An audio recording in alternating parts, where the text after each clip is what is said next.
এই মিছিল চলছে চলবে। আর্জিকরের বিচারের দাবিতে আমাদের এই মিছিল চলছে চলবে। আর্জিকরের বিচারের দাবিতে আমাদের সংগ্রাম চলছে চলবে। এই আমার বোনের রক্ত হবে না কো ব্যর্থ, আমার বোনের রক্ত।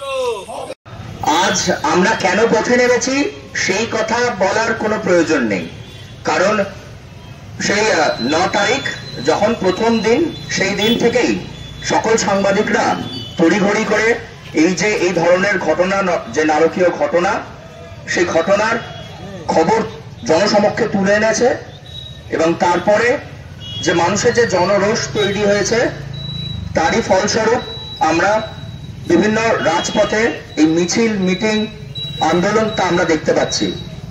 কিন্তু আজ এইখানে দাঁড়িয়ে এই বক্তব্য, মানে আপনাদের জনসমক্ষে বক্তব্য রাখার একটি ছোট্ট সমাজতাত্ত্বিক বিষয় নিয়ে বলার জন্যই আমার এখানে আসা।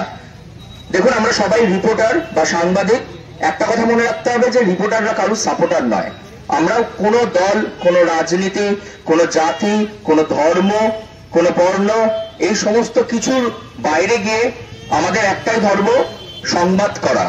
এবং সংবাদ করতে গিয়ে আমি পুরুষ, আমার পাশে একজন মহিলা আছেন, হ্যাঁ, তাই বলে আমরা পুরুষতান্ত্রিক সমাজে বসবাস করি বলে পুরুষরা এগিয়ে মহিলারা পিছিয়ে, আমরা এই কথা মানি না বা এই কথা আমরা কোনোদিনই বিশ্বাস করি না।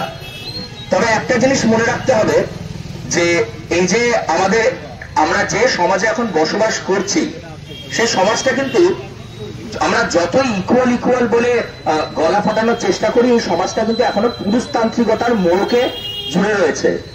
এবং আমি নিজে একজন পুরুষ হয়ে বলছি, এই পুরুষতান্ত্রিকতাটা কতটা ভয়াবহ।